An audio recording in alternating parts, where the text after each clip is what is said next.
Analisa sebuah sistem operasi smartphone Android dan iOS. Yang pertama, dari keamanan perangkat fitur bawaan. Android memiliki fitur keamanan mengunci smartphone dengan password, PIN, fingerprint, dan juga face recognition. Seperti ini. Yang kedua, memungkinkan pengguna untuk membatasi izin akses aplikasi dan mengunci aplikasi pilihan. Ada pada bagian izin aplikasi, dapat memilihnya di sini. Kemudian fitur privacy protection, mencegah aplikasi pihak ketiga mengakses data pribadi pada SMS, riwayat panggilan, dan kontak. Ada pada bagian perlindungan informasi pribadi. Oke. Kemudian ada fitur temukan perangkat saya, lindungi pembayaran, perlindungan file, pengaturan lainnya, SOS darurat adalah sebuah layanan yang membantu Anda melakukan panggilan darurat dan mengirim pesan SOS ketika terjadi kedaruratan.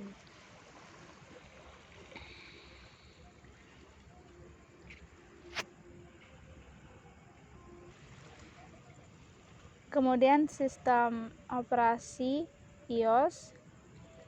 iOS memiliki fitur passcode lock atau kode kunci keamanan, Touch ID dan Face ID untuk membuka smartphone.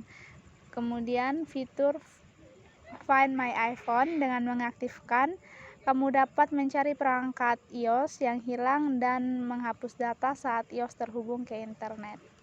Kemudian fitur USB Restriction Mode adalah pengaturan keamanan iOS yang berguna mencegah aksesoris USB terhubung ke perangkat iPhone. Kemudian pengaturan privasi, misalnya mematikan mikrofon, kamera, dan notifikasi dari aplikasi yang dianggap tidak aman. Yang kedua, harga Android. Untuk Android kita mengambil contoh itu HP bermerek Xiaomi. Kita dapat lihat bahwa HP Android lebih cenderung murah, walaupun dari RAM dan juga penyimpanannya lebih besar. Kemudian harga iOS, itu contohnya iPhone.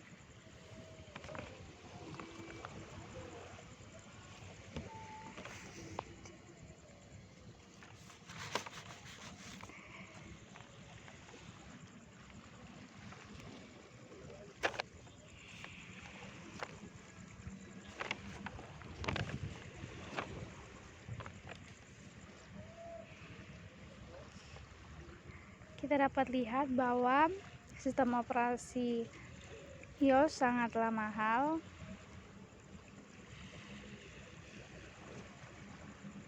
Walaupun RAM dan penyimpanannya kecil.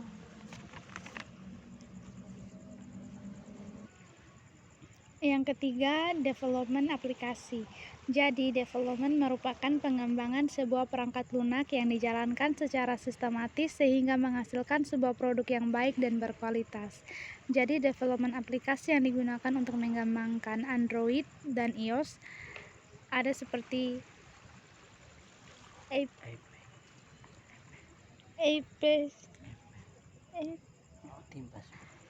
Yang pertama Apache Cordova, yang kedua Framework 7, yang ketiga ada Apache Wix, yang keempat itu ada Native Script, dan masih ada dan masih banyak lagi. Yang keempat, share data atau berbagi data. Pada Android memiliki kebebasan dalam urusan berbagi data.